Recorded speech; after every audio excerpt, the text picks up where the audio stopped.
Good afternoon. I'm going to introduce myself. My name is Janet Cull. I am a musician from Newfoundland, from northern Newfoundland, but I've been living here in St. John's for about 25 years. And Tanya, I've seen you perform twice.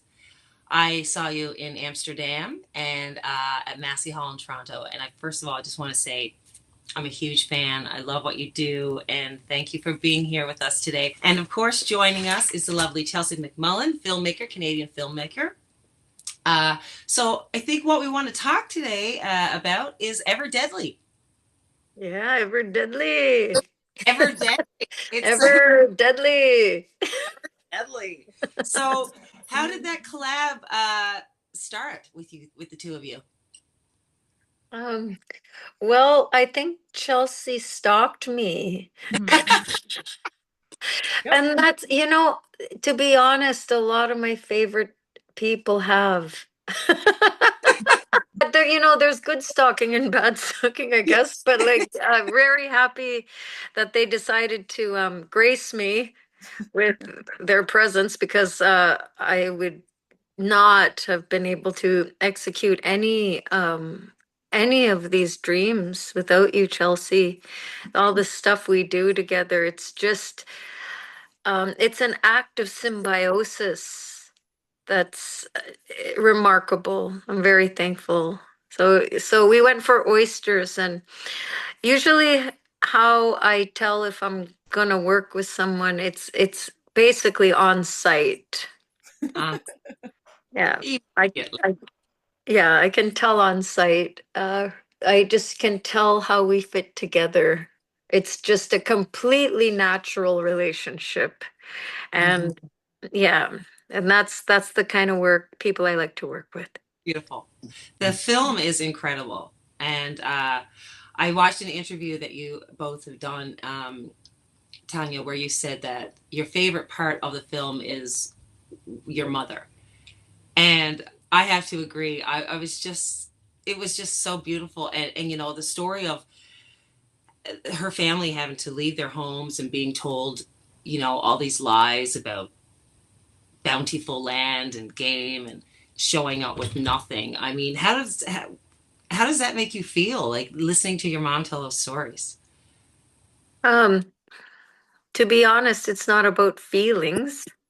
I've decided, like I have very recent in October, a recent diagnosis of autism. And I have the thing beside me. It's like not just light autism.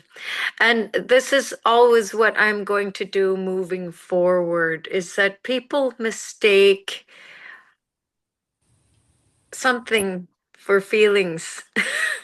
It's not just feelings. It's not it's logic. It's Mm-hmm. iron will, and it's deep, and it's not a light thing. I have to start specifying.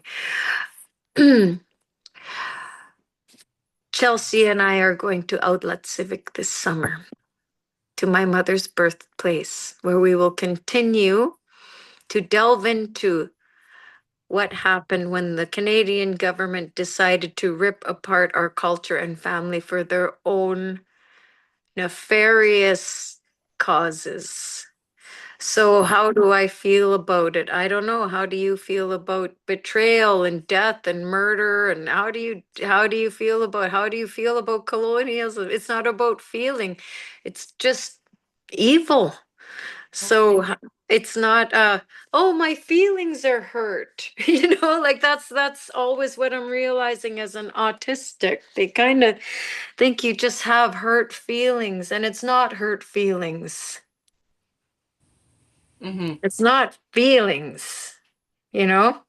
Yeah. So anyway, sorry for the correction, but it No. was absolute colonial violence, absolute and indisputable uh, attempted murder Mm-hmm. for the cause of the machine that is the colonial force that manifested hell itself on earth through its own devices, who said there is a hell and then made it, we're burning. Mm-hmm. Anyway.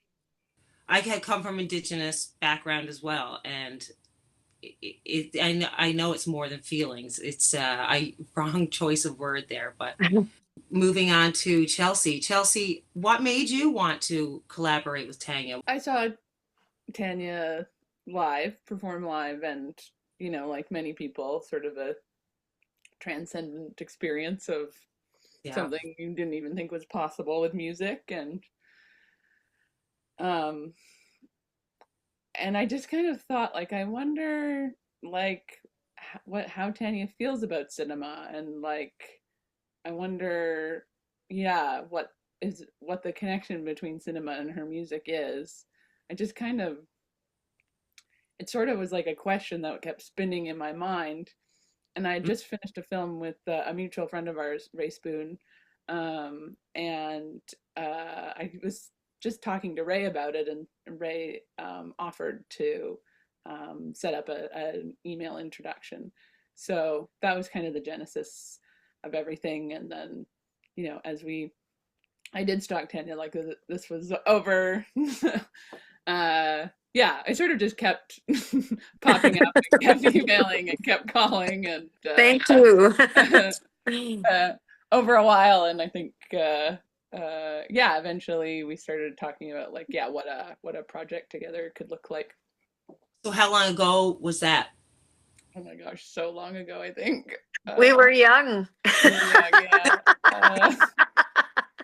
When did we start? Hey, I've started calling myself fetal elder. No, that must have been 2014, or when we first started emailing. Yeah, 2014, I think I sent the first email. 10 years ago, around 10 years ago. Wow, that's incredible. wild.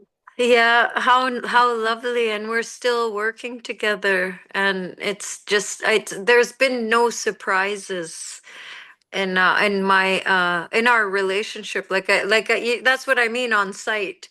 I knew, and there's just been no surprises. It's nice. So what do you guys have coming up now? Any new projects happening that you want to share? That's up to you, Chelsey. We've been working hard. We have.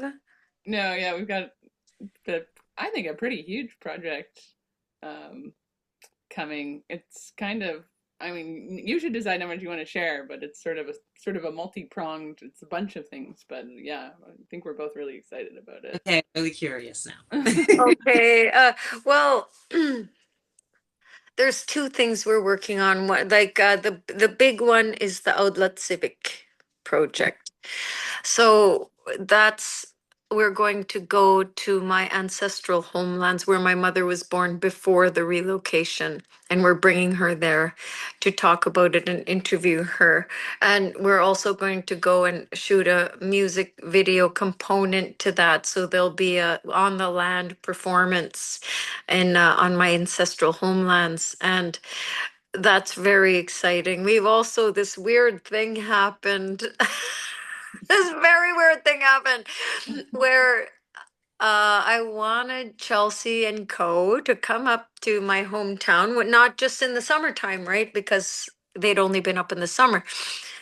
And I wanted them to get some snowmobiling and see the snow. And I want, again, you to come in the pure winter, because that was still the spring. But we were sitting in my house, and Chelsey was asking me, because in the film we had opened up my photo books from when I was a child, and I went, oh, I should go upstairs, check at the attic, because there's all my old sketchbooks from grade 7 and stuff, where Split Tooth started the book. And I was just like, oh, okay, right on. We went up there, and I couldn't fucking believe it.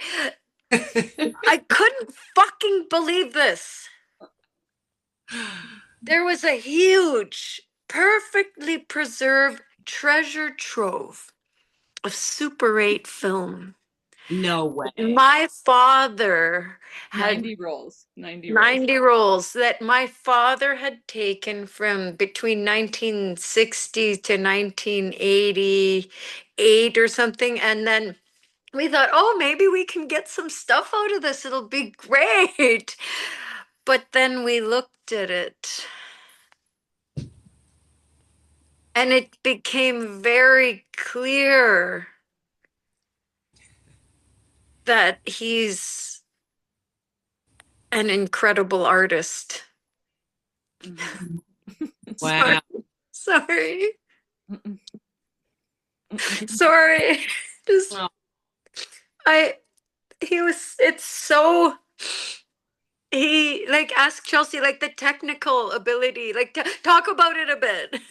It's Talk about it a bit. gorgeous. Yeah, I mean, when I started watching it, like, I had sort of gone and gotten it transferred, so I saw it before Tanya did. But I was texting her like, "You're not gonna believe this." Like, yeah, it's just honestly, it's just you can just then connect. Like, I just sort of understood. It just gave me sort of some more perspective on Tanya as an artist and where she gets it from, and this sort of lineage of artistry in her family. And yeah, the footage is just like. It's just has this artistic sensibility. This isn't like home footage, like home movies. These are like this is like an artist. It's art. Filming. Grandfather, is this your life. mom's mother from the land of the long day? No. This is my white dad. Oh, Like that's why, like, it's just like, what? Because my mother, like, this is what's freaking me out. Is like, I remember my grandmother, my mother's mother, my Inuit grandmother, she could hear a Beatles song once and didn't ever English and just sing it perfectly. So this music and the intuition and all this shit coming from my mom's side, the creativity, all the artists on my mother's side, like my cousin Selena, and like all these insane genius coming from my Inuk side. And then all of a sudden, just to be blindsided by my hidden father and his heart and his talent and the effort required and the creativity required. Like, it's one of those things, it wouldn't matter how long you took learning that camera. It didn't matter if you technically knew the camera or not, you were not going to come up with that unless you have the true heart of an artist. And I'm so proud of him. I'm so proud of him. And he's so unsung, so we took the footage and then we took a the live concert. I can't believe I'm just crying. Our people are gonna see me crying. Ugh. It's all, I put eyeliner on and everything. And and so we took, the crazy thing is we took a live concert footage, or not footage, we recorded it. And then Chelsey, being the equal genius you are, edited what we have filmed over the last years and my father's filming, and it put it with the improvised concert. And it goes together so well that it's shocking. It looks like the footage was made for the show. It looks like the footage was made for that concert. Exactly. And I'm calling it convalescence because there is genetic memory. We've all been here before, and we've all been like this always. And we're continuing, and it just shocked me. And I'm very excited about that. When can we expect to see that? When we get our shit together.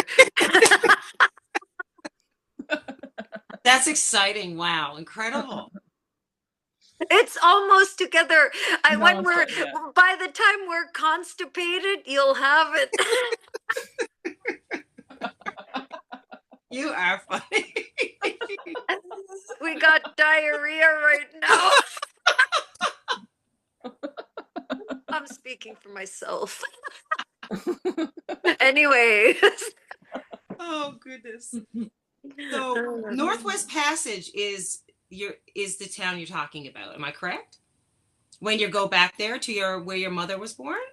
No, on Civic. Yeah, it's by north near Pond Inlet. So yes, I guess if you consider all of Nunavut, the passage itself goes farther south, but it's part of that area. Yeah. I would like to know what you can tell me about the illustrator, the animations throughout the film, throughout Ever-Deadly. Chelsey's really good at talking about the animation. Chelsey, tell us, please. Well, I mean, it was kind of like a no-brainer, I think, for both Tanya and I. We are both huge fans of Shuna, and you know, she is just such an incredible artist that it was like if I kind of feel like it's like if she said yes, we would do animation in it, and like honestly, working with her is just, you know, she's, I think, you know, one of the most important Canadian artists ever. Yeah. And I think, you know, the process in which we made the film, we, you know, sort of tried to mirror Tanya's musical process, so that to try to represent her music cinematically, we tried to sort of bring in like improvisation into everything we did. And this was sort of a further extension of that, of you know, we were sending Shiva and I like excerpts of Tanya's writing and just asking her to improvise and illustrate, and then based on those illustrations we would animate them. And it was a really amazing process, and pretty much just like, yeah, everything she sent was just incredible. So it was just like, it was sort of so easy. And she also designed all the titles for the film, like the main title and stuff. Yeah, we got so lucky. I still am kind of like pinching myself, like, did that happen? Yeah. Like, did it happen? I'm not sure. It's too, because she's like fucking legend. Yeah, she's you know. Wow. Yeah. Go ahead, sorry, Chelsey. Experience. What can you tell us about like what the story that you wanted to tell when you made the film? What was it? What was the story that you wanted people to get from watching it? Well, that's the thing about improvisation, and how I'm always gonna be forever grateful to Chelsey for understanding that they're trusting me to go into a project with not knowing what you're doing. And throughout, you take one step and you go, oh, the next step. You take one step. You know, really, I had the NFB and Chelsey. It's like, okay, you start with the concert. Okay, what next? I don't know, just come up north. But what are we gonna do? Who fucking cares? Let's go. Like, it's like that. You just have to throw, if you're gonna work with me, you have to just throw caution into the wind and just trust it. You have to trust it. And that's what I do with all music writing. I remove myself from it, my ego from it. I said, stop trying to control it. It's not mine. I don't get to tell art what to do. Would you tell the weather what to do? Fucking stupid. Anyway, so I just go, come up, let's go. We're going to go to Cambridge. So we went to Cambridge, and the things we've gotten up to up there are so fun. We crashed drones and shit. Like, this is just going to work. Who knows? But it's just go get drunk on the tundra when I still drank. Like, just anything. Like, just, okay, oh, how about this person? How about that person? How about this? How about that? And then it's like, yes, no, yes, no. And then you take your next step. And then it's like, oh, well, we're here. Hey, would any of you family members want to be in the film? No, fuck that. Those weird people, screw them. Ew, who are they? Strangers 60 suck. minutes. Yeah. And no, you too the first time. They're like, Yeah. just no. And then the next year, hey, Chelsey, like just, hey, you want to be in it? Okay, yeah, I guess. And so it's just that. And then that's how we got the footage of my mom, who is very camera shy. So I'm very thankful. And now I'm kind of squeaking this information about the relocation out of her by going, we'll bring you to where you were born, you know, for free. And she's like, yeah. And I'm like, yeah, you just got to talk to Chelsey. Okay. You know, like I'm going to bring Selena. Yeah. Okay. Like, you know, it's just goes as it's going to go. And it's like herding cats. And I'm sorry. But it works in the end. Yeah, I love the little shot with your kids, and she's talking about making soup with the rabbit fur and the show. It's just adorable. It's, just so real, That moment too, yeah. How was that process for you, Chelsey?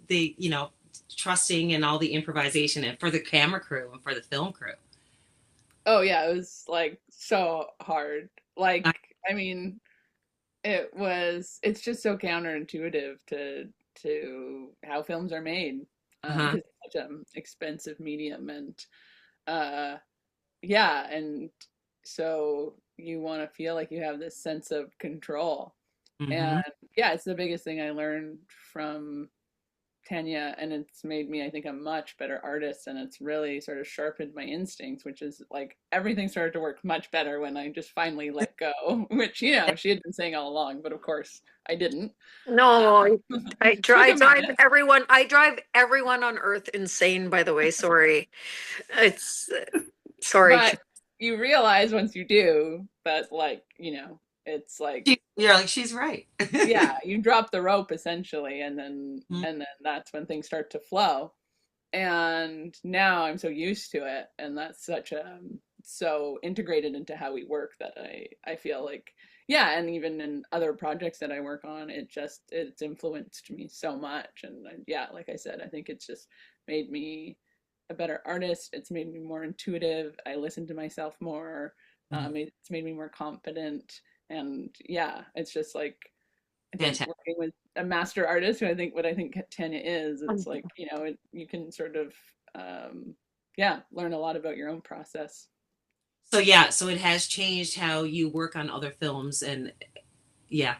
Oh, absolutely.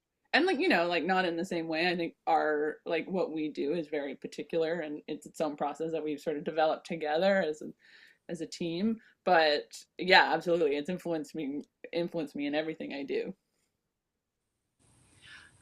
So considering the animations, the concert performance, the different elements, what are your thoughts on multidisciplinary art and performance as a way of storytelling? The more the next thing we do should have smell. Smell-o-vision, yeah. Be sense. No, I love multidisciplinary work in any way possible to engage any sense. But it's so, I love being able to weave different things together, and in particular things that I can't do at all. I really have a lot of appreciation for what other people can bring and do. Yeah, for sure. Chelsey? I think it's been really fun, because yeah, I think sort of bringing our two sort of disciplines together and kind of finding a language that sort of is kind of like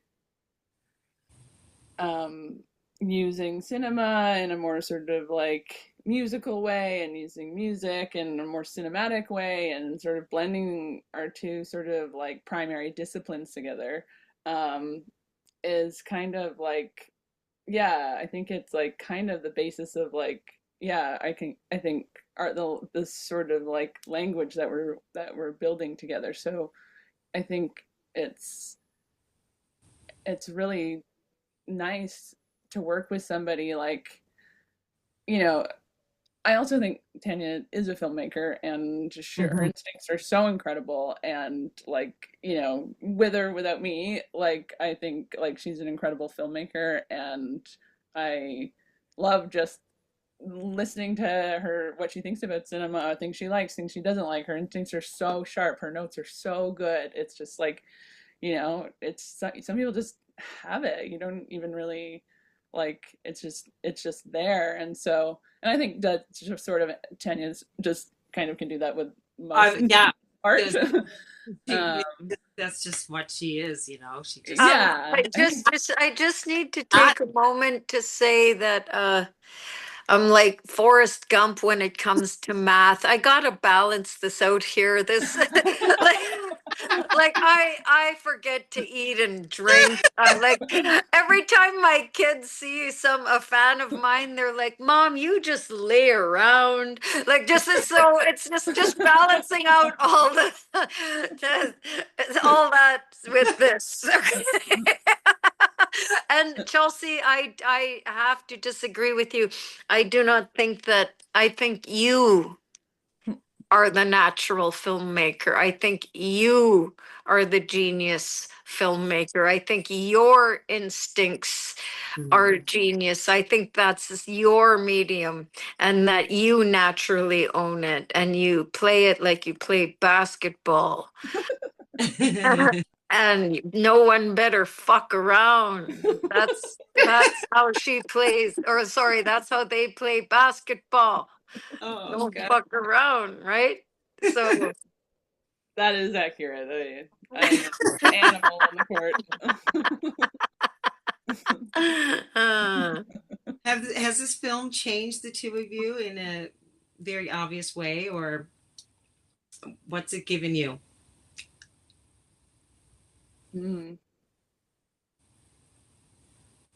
It made me get used to my face.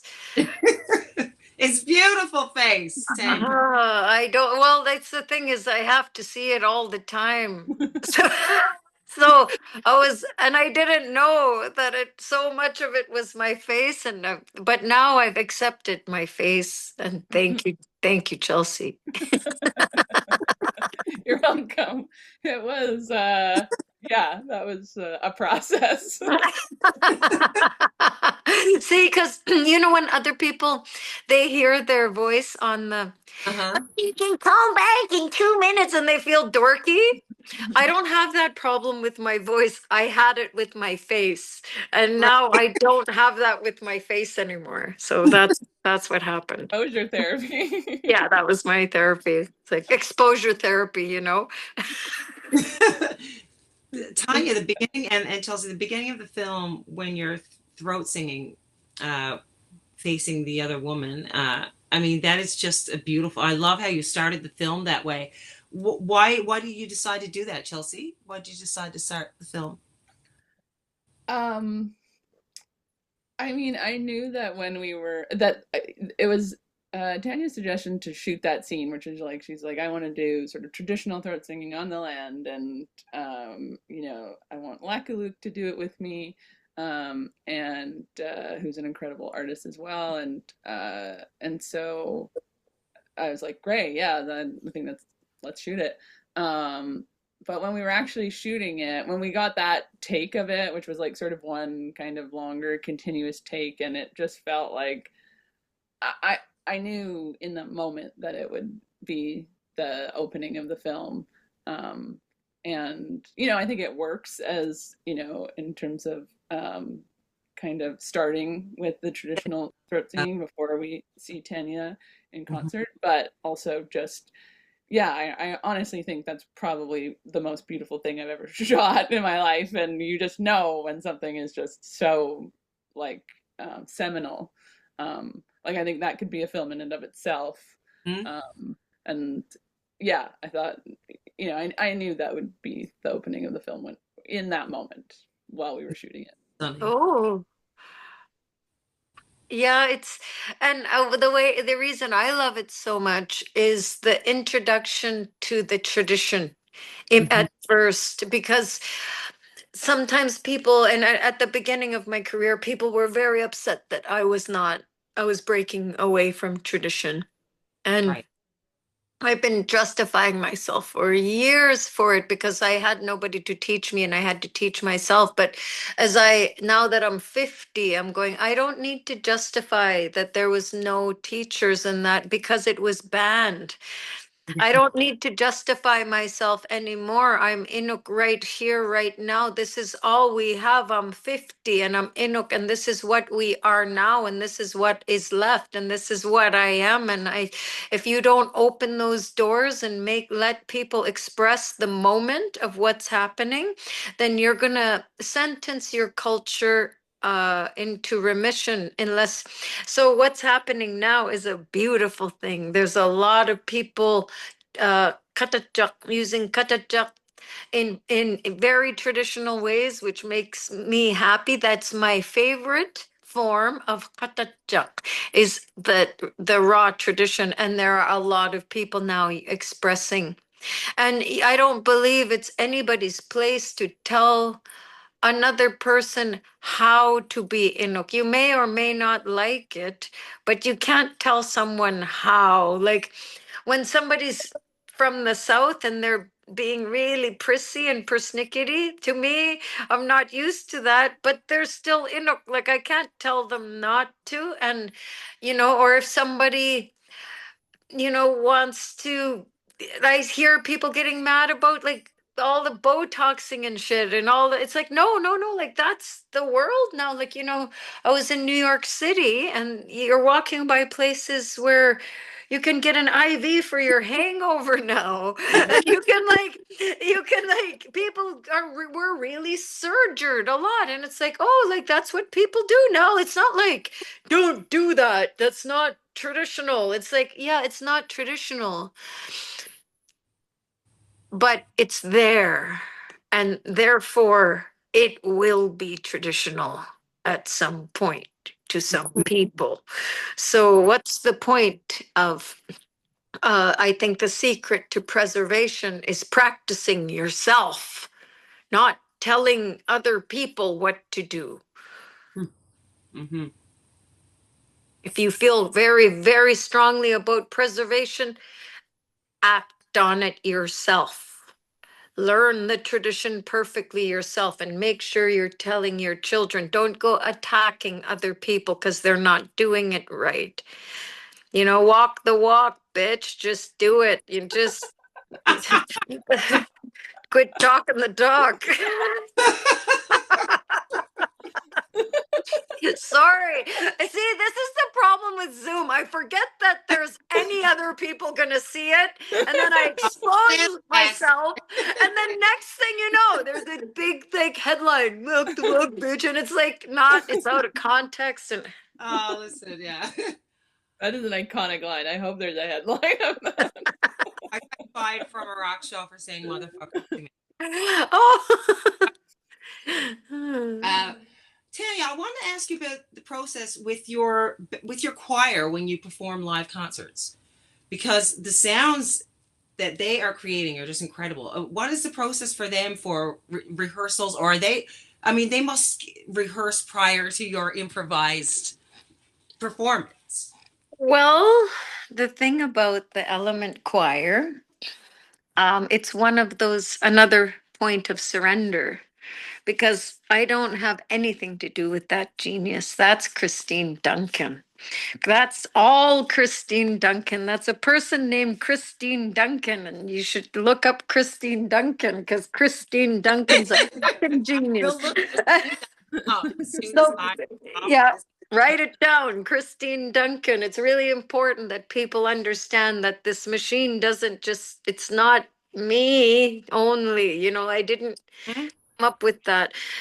Christine Duncan developed a language and a technique through hand gestures to have, and then improvises those hand gestures. Wow. It's incredible. You know what's awesome is there's thunder happening. And my name is Kalluk, which means thunder, my mother's maiden name. So I'm really enjoying it. Oh yeah, I'm hearing it. The jet lag, the thunder, it's all Yeah. hand in hand. Tanya, how long have you been in Toronto? Is that where you live now, Toronto? Yeah, too long, man. Since 2016. This isn't my vibe. The individuals I know here are incredible, but it's not for me. The vibe on the street is just not for me. Yeah. So You're I want missing. to I want to move out soon. It's we'll see. I keep threatening to, but it's and I have a weird feeling I'll miss it too. Right. Like I want to move to Stockholm and get Stockholm syndrome. That's, I do. I was just there. I have a syndrome now.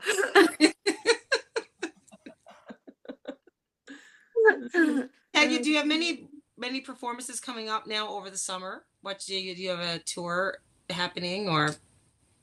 I have one on June 1st, one on June 2nd, one June 21st, and then a series of literary events and concerts in Europe in August. My ex is getting married. We're going to his wedding in July in the Basque Country, and then we are going up to Outlet Civic for our project. So it's a thick and heavy summer, and it's lots of travel, and it's lots of experience and lots of richness and joy and crying, lots of crying, lots of jet lag, lots of screaming, you know, lots of agonizing, going, oh my God, why did I book this? But you know what, it's just going to be perfect. And I want to jump in the Arctic Ocean this time again. Yeah. I wanted to ask you about your voice when you're performing, especially when the metal sound of your voice is coming out. What do you do to protect your vocal cords, or have you just perfected that sound? Are you just like, or do you just know what you're doing so well that you don't hurt your voice? Because I I'm am a not singer, and how is she doing that and right, not? right. I don't know. I break my toes and just walk 10K on them. I can't feel much. I gave birth with no anesthetic, and I've got like, maybe it hurts. I don't know. Don't ask me. What I do you have? can't. I Your voice can't tell. after a performance or after like a 7 or 8 nights of performing? I would never do that, but not because of my vocal restrictions, because of my spiritual capabilities, because of my respect for myself and what I give. Like what I give in shows it's not just physical, and no one else is doing it. Like throat traditional throat songs were 3 minutes, four, like it's intense and it's emotional and it's spiritual and it's intellectual, and I feel very drained after shows. So like I tend to, especially now, I'm going to start having a rest day afterwards. So my to answer your question, my voice does not have the opportunity to get blown out like it did when I was younger, because I'm not being forced to do so many concerts in a row. I'm not being pressured by people going, hey, we should do a concert every night, or we should make more money, or we should do this, or we should do that. I'm listening to myself now because I'm the only one doing it. So I'm the only one who knows. And I'm finally starting to understand that other people don't know, and other people will not believe me if I say it's not okay because of my effect. Again, I'm going to bring up this goddamn fucking diagnosis and say, I've got this. They diagnosed me with flat face effect, so I could be like, yes, I'm dying, and like it just no one believes me. I joke. I was literally joking when I was dying. Like people don't. I just can't. So like I have to just start listening to myself, and myself says to myself. Self. Myself says to myself, you have to rest after the show. So that's where I am now. Yeah, it's incredible. I can't even comprehend the sounds that comes from your body. It's just beautiful. It's an experience. It really is to see you perform. It's fun. It's more fun in here Oh, than it is out there. Like it's there's some shit going on in here, man. It's good. It's goodness. It's good. yeah, pretty incredible. So Christine Duncan, I need to check out and find out who this lady is. But what does it feel like? Or I'm never going to use the word feel ever again. Don't let me influence you. No, it's okay to ask people how they feel. It's my process. I'm realizing like I'll walk what the reason I said that is I'll walk away from a situation and people will think I just have hurt feelings. But it's not that at all. Like I can have like intense physical pain or be stuck in bed for days, and we'll walk away and the other person just has a hurt feeling and lets it go, right? Like so that's why I'm starting to realize that as a woman or perceived woman, that people reduce a lot of what I say to feelings, woman feelings, and it's very frustrating. Like it, like oh, like the whole stereotypes, the hormones, the not listening, like all of it. And I realize a lot of people were being very ableist with me, and I didn't know how to communicate, hey, we're walking away from these things and you're just fine and I'm not. And I didn't understand what that was until now. So I'm being a lot more open about things and having a lot of fun discovering who I am and being more honest about who I am. Like this is probably the most I've been myself in an interview. Yeah. Like just really like just kind of just being like, okay, fuck, like whatever. It's just yeah, here I am. I love in the film when you say, I fucking hate people. Yeah, because they're always misinterpreting me. Woman of my heart. Always. Woman of my heart. They always think I'm doing something bad or mean when I'm not. But I understand now. It's a way of communicating that, and I think they're doing something mean when they're not sometimes too. And it's and like the horrible things, like a thing I just saw today, the amount of sexual assault and rape that's happened to me because I didn't understand the social cue. And then I couldn't say no, and I tried and couldn't communicate. It's in my thing too. Like I have a really hard time when it's to say communicate properly when if somebody guilts me. Right. I just have compassion for them, and then I go, I must have, okay, I must have been doing something wrong. All these serious things, very serious things, very, very crucial, serious things that I didn't realize were attested to these misinterpretations. Like everyone thinks I'm flirting, like I'm all over their man, or I'm want them just because I'm trying to like see who they are. And when I love, I touch, and like just not understanding people's intentions of like not understanding what they want, or what they and they're not communicating to me literally what they want. I don't understand subtext or nuance in any way. And then people going, oh, you're just choosing not to understand that, or it's just a lot of accusations of negative personality and me being an awful person where I absolutely don't mean it, like that. And understanding that about myself more has been giving me this beautiful freedom, because I know that I love with the purity of a child. I know that with the utter love that is, it doesn't die. Like I don't even have an ex that doesn't still love me to this day. Yeah, well, you're going to your ex's wedding. I mean, it's Yeah. I've got better intentions than people think I do, you know. I think that comes out across in your performance, Tanya. I really do. Thanks. Yeah, it's something to see. And this film, to both of you, congratulations. And thank you for chatting with me today. I was so nervous. I'm a musician. This is not my thing that I normally do. But when I was asked, I was like, hell yes, yes, I will. So You thank you did so much. great. And Yeah, thanks it to was St. so John's fun. International Women's Film Festival. And we look forward to hearing and seeing more of your work. Yay. I Bye. hope we can come next time.